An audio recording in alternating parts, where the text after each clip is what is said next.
Scale your business without the burnout. This is the Thriving Business Podcast. Hello, everyone. Welcome back to the Thriving Business Podcast. I'm Kate de Jong, and I'm here with my amazing co-host in Melbourne. Hi, Sam. Hi, Kate. Good Can I run away from this episode? Yes. So, Sam, do you love selling? Oh, no. But look, even though I don't love it, it is a part of being in business and you've got to do it. Correct. Yeah. So, Kate, I know that you have done some amazing training and courses and you have some really good experience at selling. So I'm hoping that you can share a lot of wisdom today, because I have always felt like my relationship with selling has been with people who must be really, really keen, because I'm probably the least pushy salesperson you will ever find. Yeah. I'll be like, are you sure you want to do this? Yeah. And I've,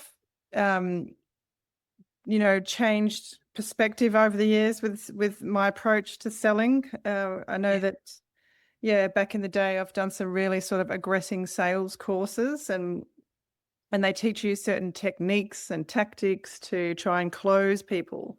But I don't use those much anymore, I have to say, honestly. I mean, some of them I may use subconsciously, but I think where people struggle, and I still struggle with selling, is the whole authenticity piece, right? And there's that saying where people say, there's a saying that says, people don't mind being sold to, they just don't like being sold to poorly.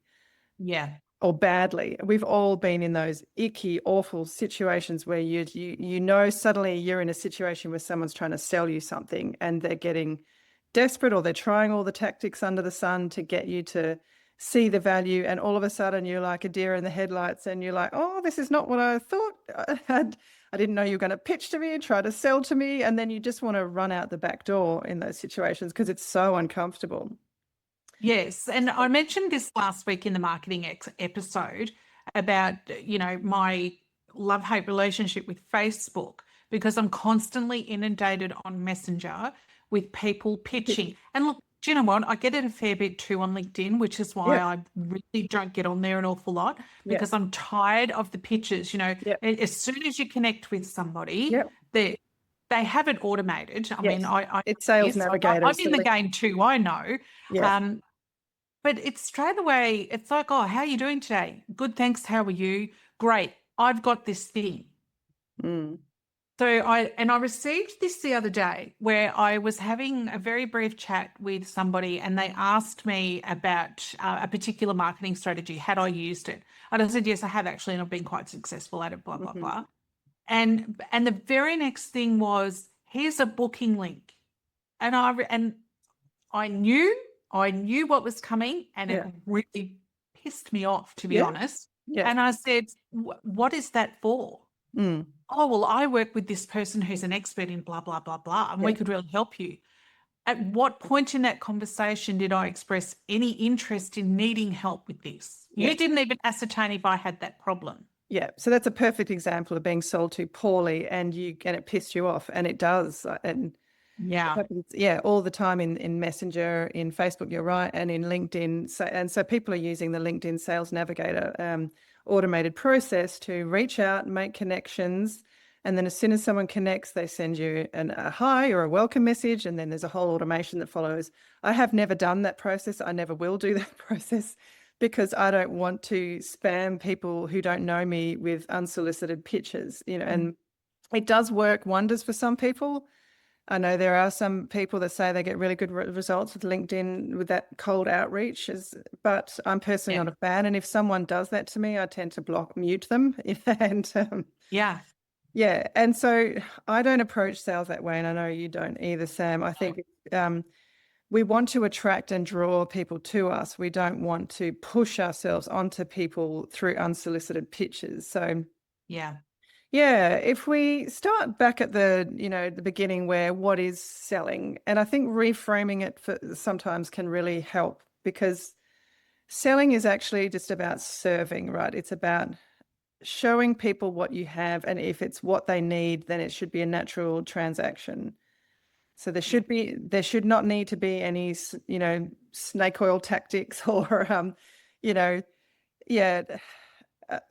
a lot of the sales courses that I've done, some things do work, right? You end up giving people a choice of two things as opposed to just one, because the choice becomes, do you want A or B instead of yes or no in general.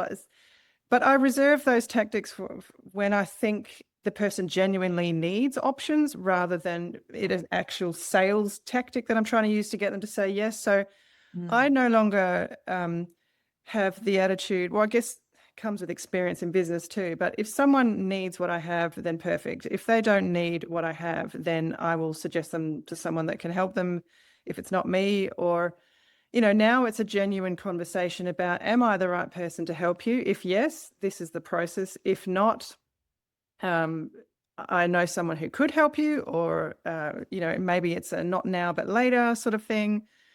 But I think having that non-attachment now is what really helps me sell better, because if someone's not ready or it's not right, then that's great. That's fine. It happens all the time.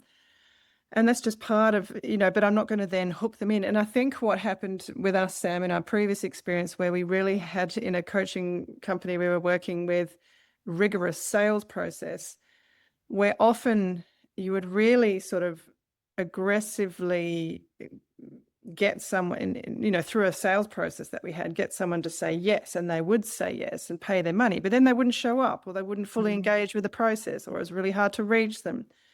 And so if someone's not all in, they're not the right, don't try and get them in, because they're not, unless they're fully engaged and committed in the process, it's not going to end well.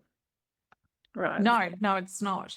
And I have to say that part of my disengagement with being a coach for, a period of time was the fact that I was working with far too many people who didn't really want it, but that sales process pushed them into it. Yes. And I didn't like it. No, and they didn't like it either. It wasn't a good experience for them either, because they end up being resentful, or it's money that they could have spent on something else. And so it just poisoned that whole experience. Yeah. Yes, it did. I saw this really clever thing. I can't remember where I saw it, but it resonated with me, and it said that a sales conversation should not be about your agenda. It should be about the customer's needs. Absolutely. 100% curiosity is the only attitude you need to bring to the conversation. Yeah. Yes. And anytime I am ever speaking to someone, and this is where, Kate, your emotional intelligence comes into play. Absolutely. Particularly with the type of services that we both offer. Yeah. Because it's very much about invoking the listening part of you and shutting down the speaking part. Absolutely. Selling is about listening, active listening. Yeah. Yes. So there are cues that people will give you, and sometimes the cues are very, very obvious, because they will come right out and say, I want to work with you. Yeah. In which case, to me, that's an invitation to then tell people, this is how we work together. This is the price. This is the product, blah, blah, blah, if they don't already know. But if I'm not getting, and the cues aren't always that obvious, but if I'm not getting the cues, I don't tell people about how they can work with me. No, unless they've asked. Now, I may very well miss out on a sale, but I don't care. Yeah, that's right. Your integrity is more important. Yes. And their experience, because they're not asking, they will, but someone will ask, in my experience, so what's the investment to work with you, or what's the process, or how does it work? And then at that point, is this something you can help me with, Yeah. And then you need to say, either with 100% confidence, yes, that is something I can help you with, or I don't think I am. And I'm often saying, I actually don't think I am the right person to help you with that. But, someone who's very experienced in trades, or, so yeah, having said that, well, and you're 100% right that it's emotional intelligence is so important in the game of selling. And that's where people that sell poorly typically are not reading the room. They're not picking up the cues that you talk about. They're not sensing your body language. And oftentimes, if they do sense you retreating, they come back even more aggressively because their goal is to make the sale, and we don't want any of that. But and emotional intelligence, yes, is also around active listening and really, and as I said, being curious. What do they need? What are they? What is the actual pain point underneath all the stories? What's the thing they need help with that will solve, the problems they're talking about? And, once you've really, and that should be your sole mission in a so-called sales call or a discovery call or anything, is trying to get a really good handle on what is that problem? What does it look like? What is it costing them? How does it show up? So that should be your sole mission. Once you feel like you fully understand that, then you can offer a solution if you get the feeling that that's what they want. Yes, 100%.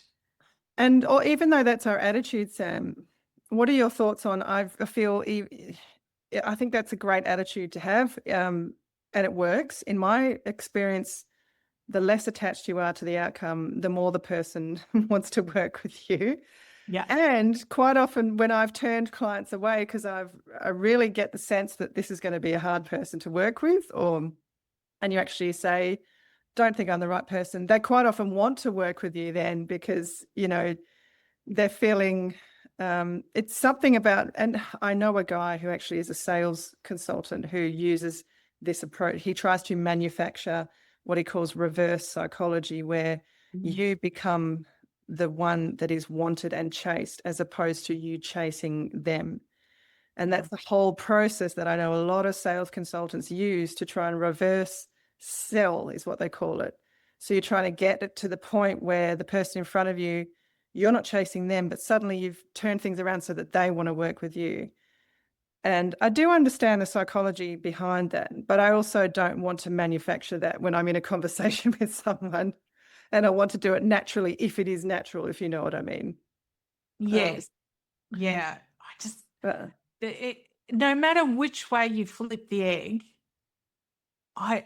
that just it stinks of manipulation. Yeah. It's sleazy sales.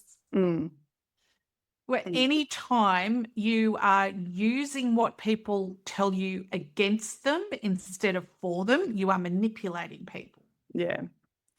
And I do understand there's value to that process. If someone is not doing a good enough job at expressing their credibility or their confidence in delivering a result, or, a lot of women need to be more confident in how they present their skills and experience and credibility and all of that thing. So, but there's a difference between doing that because it's genuine and you want to let this person know you're in safe hands because I've been doing this a long time and I've got this experience. That's different to look at me, how wonderful I am, so that you now want to work with me, manufacturing that. So I do think authenticity is absolutely key, but at the same time, don't be too humble. And that's a fine line to walk in selling. Yes. Yeah. People don't want to be sold to badly, but they also do need to know that you have the credibility and the experience to give them what they want. So, and I know a lot of women are not good at portraying their credentials and expertise and so on. Yes. But look, I think we're pretty, I feel confident in saying that we have a similar approach here. And Kate, because we're a few episodes into our series now. Yep. And the thing that I would really love the listeners to understand is that when you have your business identity really nailed, and, like the pieces that have led up to now, your business identity, you've crafted this irresistible offer, you've got your marketing down pat. Correct. All of those things have to be in place in order for sales to be really easy, because all of those things are filtering out the wrong people if those things are set up correctly. Correct. So then it becomes less about, having to go out there and chase sales and do things. All of those things do a lot of the legwork for you, because sales doesn't start the time person sitting in front of you to have a sales conversation. Yeah. It started way, way, way before that. That's correct. Yeah. And thank you for bringing that up, because that's why we positioned this episode at this point in the episodes in the series. Yeah, you're 100% correct. When you are confident in your business identity, you know who you are, what you stand for, the results you can get for your clients. When you have an irresistible offer that you stand behind, and you feel really confident about the pricing and the value, and you know that the transformation you're promising, and then you go to market and you've been educating your audience on what you can do and the results you can get. So as you say, all that heavy lifting has been done. So by the time someone books in for a conversation with you or they ring, it is just a simple process of, right, what's your specific problem? And is that something I can help with? And am I the right person to help with that? Yes, I think so. So yeah, this is how we can work together if it feels like a good fit, Yes. And the beauty of those sales conversations, because yes, so all that heavy lifting should have already been done.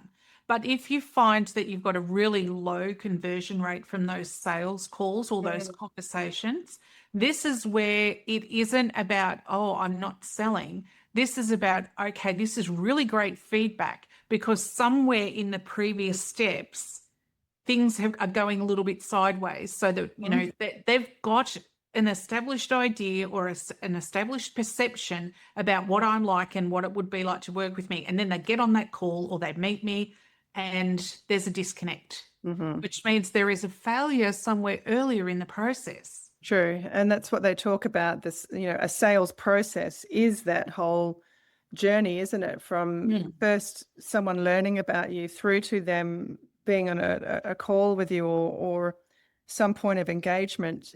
That whole process has to be aligned and feel consistent to the customer for that to work and to convert. You're right. And so I know a lot of sales consultants, that's what they look at, isn't it? The customer journey. What is your sales process and how are you? Well, I tend to call it a customer journey. That they call it a sales process, don't they?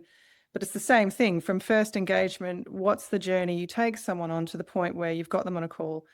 And if you are doing all that really good work and then you're not converting in those conversations, you do need to question, and I do this at times. Sometimes I'll go through months where my conversion's 100%, and everyone I speak to, they want to work with me. And then other times I'll go through a month where no one converts. And then I'm like, what did I do different? Or where did your energy level go? Because that was the next thing I was going to ask, is that, there is an energetic exchange. There is an energy you bring to a sales call. So where was your energy in those low months, Kate? Well, it's funny, Sam, because this often happens subconsciously.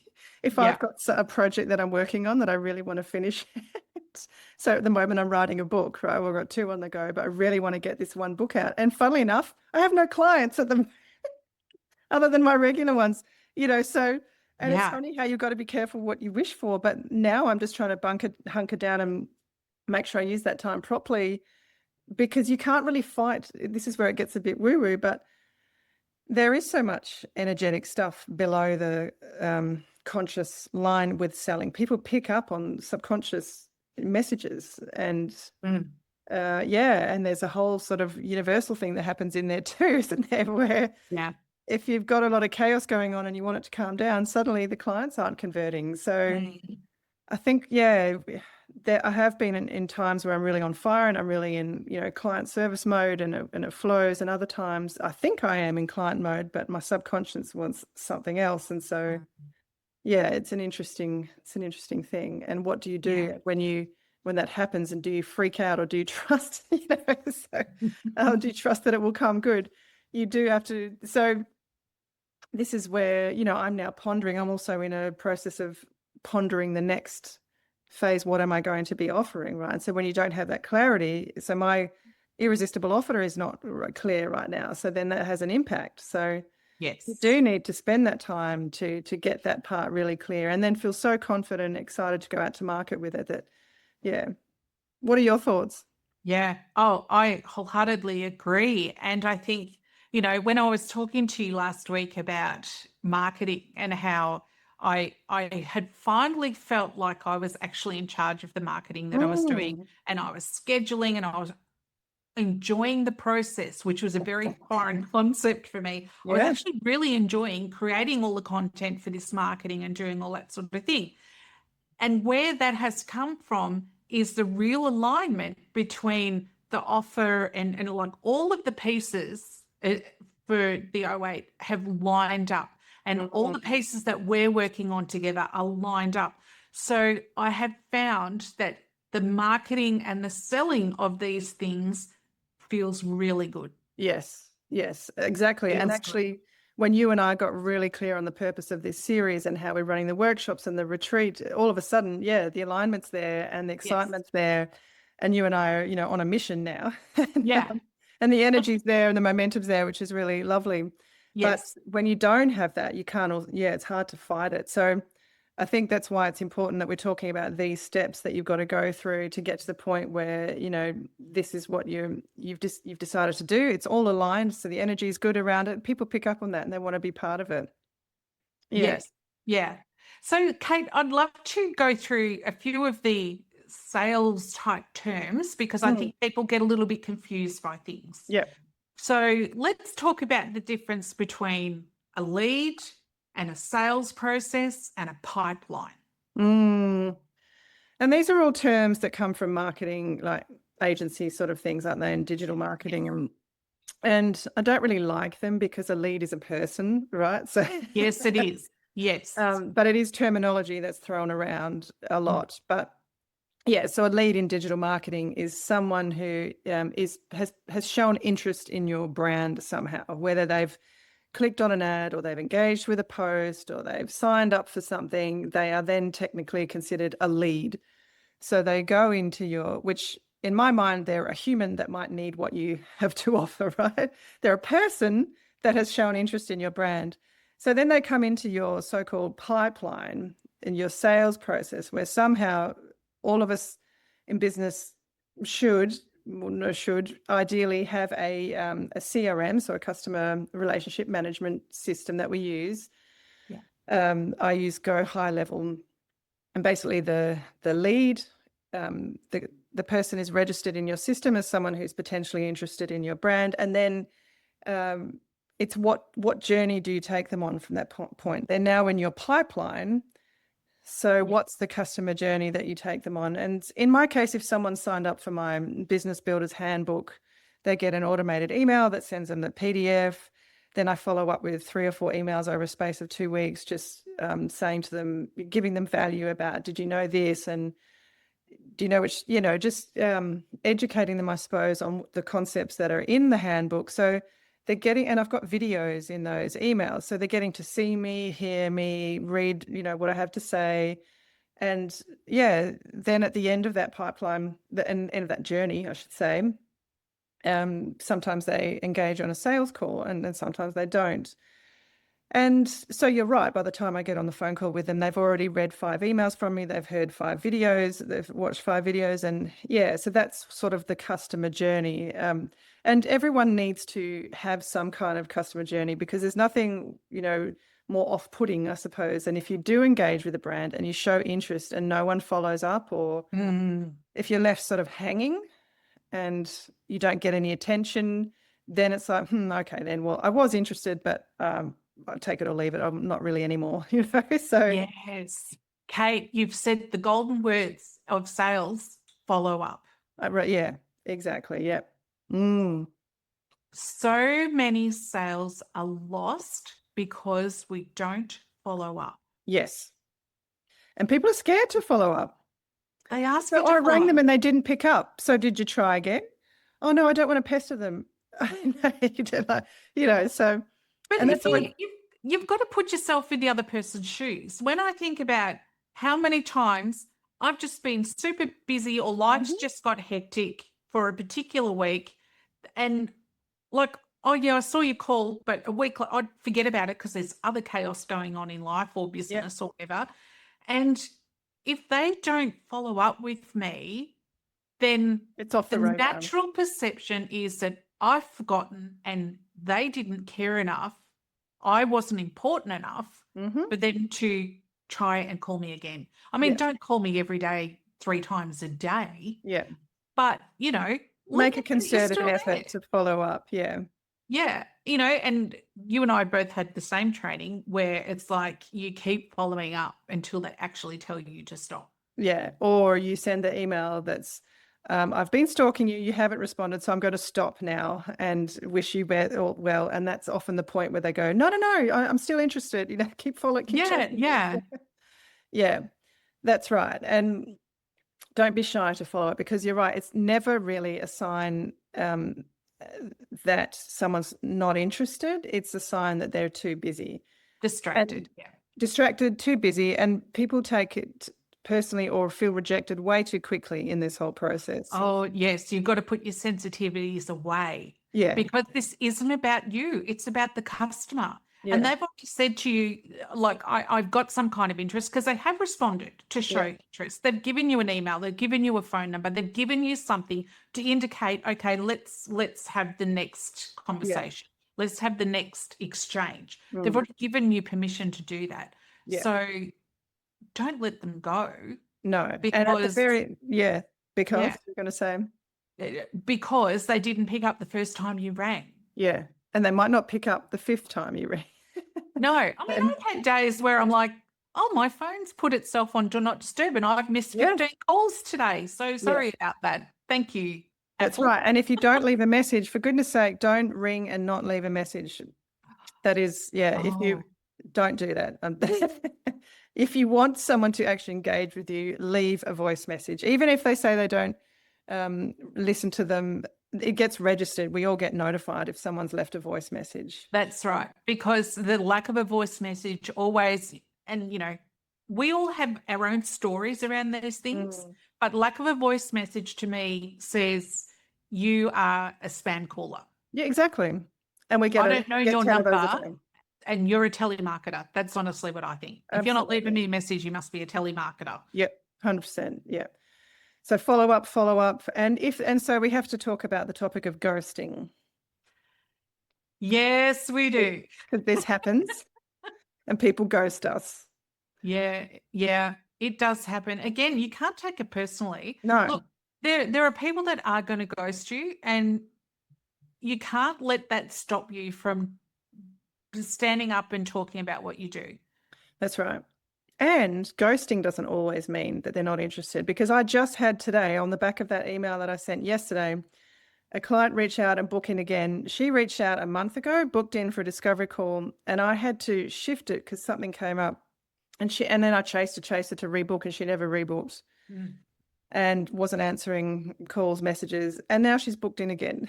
So sometimes it is just people are busy and distracted, and you've got to keep following up, so. Yes. And it's not a personal, it's usually not personal. And even if they have ghosted you, it's still not personal. It's just not the right timing, and they don't have the guts to reply to you and say, I'm sorry, now's not the right time, or I'm not interested, Yes. Yeah. And you've got to use manners, and you've got to use professional. You sort of got to, as you keep chasing, you don't become more aggressive, you become less aggressive. Yes.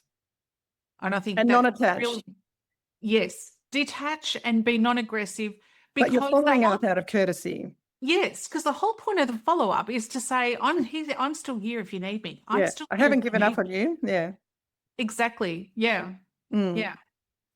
Yes. And so ghosting's one thing. Oh, something else just came to mind. Being professional. Oh, also, yes. If someone says no, how you respond can make a world of difference. So just to give you an example, I've had clients that get really upset when someone says no to them, and they respond in a narky way or a rude way. Oh, well, good luck finding someone better, or and I'm all horrified when I've seen, and I've had to, coach them through how you respond speaks volumes about your character. And they may have come back, and I have had clients come back. They've said, no, it's not the right time. And then I just respond with, thank you for letting me know. If at some point it's the right time for us to engage, please let me know. I'll keep you in my database, if you want to stay in touch with what I'm doing. And don't, be rude or unprofessional, because they might be assessing how you respond to them to see whether they engage with you in future, because it can often tell them a lot about, what kind of professional you are. Kate, I have 100% had clients decide to sign with me as their coach over somebody else simply because they did exactly that. They said no. And then the way that they were treated based on that no was a deciding factor into it becoming a yes. It was a test. Interesting. Yeah. Yeah. So how you respond says everything. And that's the same on Google reviews as well. If someone leaves you a bad review, don't talk back and be rude. Just acknowledge their complaint, or whatever it is, and say that, you weren't aware that that's the experience they had and that you're sorry. How you respond, people see that in the public space. So people are often looking at how you respond to a negative complaint, and always be professional, always be assume it's not personal, it's not the right time, it's not the right product. But yes, I think you and I have both experienced that people come back to you when they see how you respond to something. Yes. Here is my piece of advice for today with regard to negative Google reviews or, negative reviews in general. Never, ever get into a to and fro on that review platform. The best way to handle this is to thank them for their feedback and ask them to contact you privately to work through how you can resolve it. Great idea. Yeah. You never want to go argy-bargy with someone on Google reviews. No. It's so unprofessional. Don't ever do it. Yeah, absolutely. And I've seen that play out. Yes. It will undo the 55-star reviews you got before that one negative one. Correct. Because people love them some drama. Yep. But that's a great idea to invite them onto a private call so that you can talk it through, and that way you can apologize, or you can offer them something or whatever. Yeah. Yes. But yeah. So if someone's ghosting you or they say no, it's not a personal, it's nothing personal. It's just with me, when it happens, I do reflect on, did I stop doing something, or was my energy low, or was I, and make sure you do reflect on whether you showed up fully for that person, or whether your pricing was right, or whatever. Yeah. But sometimes it's just not the right time, or you're not the right fit for everyone. Yeah. And here's the follow-up that I like to use about a week after someone says no. I like to send them a message and say, hey, listen, I really enjoyed meeting you, having a conversation, tailor it to the circumstance, and say, I really hope you found what you were looking for. If you need anything more from me, don't forget I'm always here for you. Always leave that door open. But I wait till a week, because by then they've either found what they're looking for, or they are still in the market looking, and they may have changed their perspective, or they may have different thoughts about, working with you and things like that.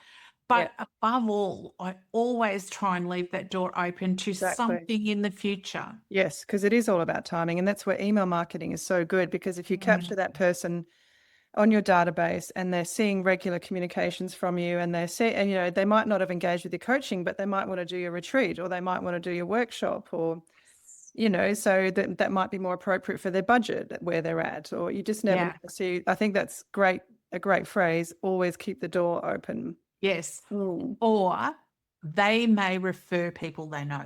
Yes. They may still be a huge fan and tell other people about you. Correct. Yeah. Yes. So, yes, don't be an asshole. Exactly. That's it. Now, Kate, there's something really important that I want to talk about as well, because there are two sides to sales, I think. There is what happens before someone pays their money, and what happens after they pay money. And I think what happens immediately after they pay you is very, very underrated. And so important. Yes. Yes. And it is still part of your process. Your customer journey. Yes. Yeah. It doesn't just, you can't just drop people off a cliff as soon as you get their money. No. In fact, that's the time where you have to be really engaged with them, because a lot of people get buyer's remorse or fear. They've spent all this money. Have I made the right decision? So that's the time you have to really embrace them and so excited to work with you. Here's the next steps. Book in your session here. Here's what you can do to, really, nurture them at that point, for sure. That's important. Yes. And even if you're not a service-based business, the way that you provide a product, even, there is so much to be said for elements of what happens after the sale with regard to the way you package your product, the instructions that come with it, ideas of how to use it. There are so many things that are really simple to put in place that people just miss as part of their after sales. Yes. And you and I have been have had experience working with a company that the focus was all on the sale. And the follow-up and the customer journey following on from that post-sale was often neglected, was not paid as much attention as the pre-sale process, and leaves a really bad taste in people's mouths, and they really feel ripped off, or they feel like, oh, I was just a number, I was just a statistic, and now that you've got me in, the care has dropped off, and you never want someone to feel like that. No, not at all. Not at all. And So so much of the touch points that need to come after the exchange of money can be automated. Like there is no excuse for not having a really robust, hug for the new person that's right. Given, spent some money with your business. Yes. Yeah. So if you're in e-commerce, make sure every sale is every post purchase is person's nurtured, made to feel, that you're grateful for them, that you see them. And same with the service, you've got to have a follow-up, a very tight nurture process after they've purchased. It's a really good point. Yes. Yeah. So selling doesn't stop at the sale. You've got to then deliver, but nurture, and the customer needs to feel valued. Absolutely. Absolutely. And I hate to talk about this in the concept of selling more to people, but if the person that's bought your $47 product could very well be the person that also needs your $300 product and your $3,000 product and your $30,000 product. Correct. So the way you treat the $47 customer should be equal to, if not, well, not better than, but they should get the equal service and experience that the $30,000 customer gets. Correct, because again, they're testing you. They're trying to see, if I spend $47, absolutely are. If I spend $47, am I going to get a good experience? Yes. I'm going to share, I think I've told this story before, but I'm going to tell it because I feel like it's relevant here. The story of there's a certain car dealership that, I've had a few, over the years, had a few cars from there. And I've gone back to the same dealership to when it's time for me to get a different car. And it is fascinating, because the way they treat me every single time I go there is like I am the only customer that ever matters to them. And I love that experience. And, they treat every person that walks onto their car lot the same. Because here's the thing, is that the person with $1 million in their back pocket isn't necessarily the person that's got all the bling and all the things. That's right. You stand two blokes up, one in a suit and one in his tradie gear, and you cannot tell me which one has the money and which one has more buyer intent. You can't distinguish by just looking at somebody. Correct. So every person deserves to be treated like they are your number one customer. Correct. And authentically, not gushy, inauthentic. Authentically. Yeah. Yes. I go to this car dealership and they treat me like a friend. You feel like a VIP. I know I'm a customer. Like logically, I know a customer, but the feeling I get from them is that I'm welcome whether I buy a car or not. Yeah. And, and they hold events and things like that, and they ring and they say, come on down, and they know that I love the Prosecco van down. They're like, we've got the Prosecco down here on Saturday, Prosecco van on Saturday. Come down and say hi. Okay. That's real customer service. And that is customer service. They know how to nurture their customer base. Yeah. So they get that long-term loyalty. And we should mention that the cost of acquisition, like a repeat customer, is way more profitable than a one-off sale, so when you've got that, we all have sort of the cost of acquisition, which is the cost to get a customer on board, which is all the effort we put into sales and marketing and so on. But to retain that customer is way more profitable than to keep winning new customers. So it's extremely important to make existing customers feel valued and special and keep them coming back.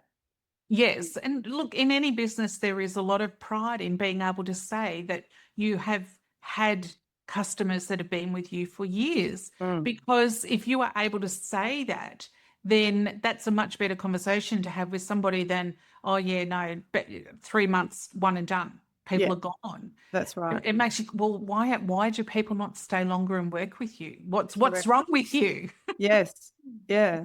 People ask, say to me, how long do you work with people? And I say, well, sometimes it's just 3 months. That's all people need. And I've got some clients that have been with me for 5 years and they're still going. So, it just, and people want to hear that you do have that longevity and that you do, have that ongoing relationship. So, it's important. Great point, Sam. So we have to wrap up this episode. What would be your closing remarks?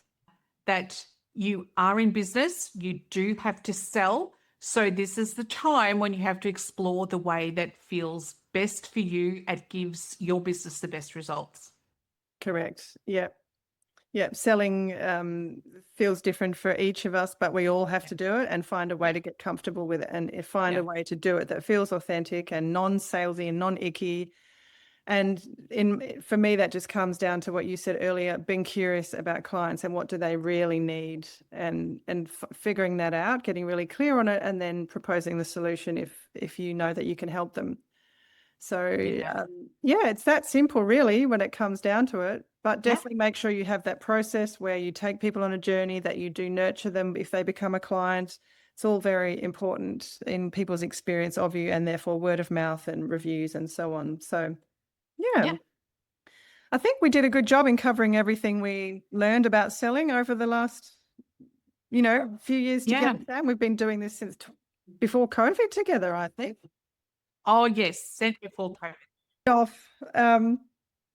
I hope that gives everyone a good understanding of, selling, and that finalizes the 4 episodes on revenue generation. So that's the end of quadrant 1. And next episode, we will be moving into quadrant 2, which is all about profitability and keeping the money that you earn and making it work for you.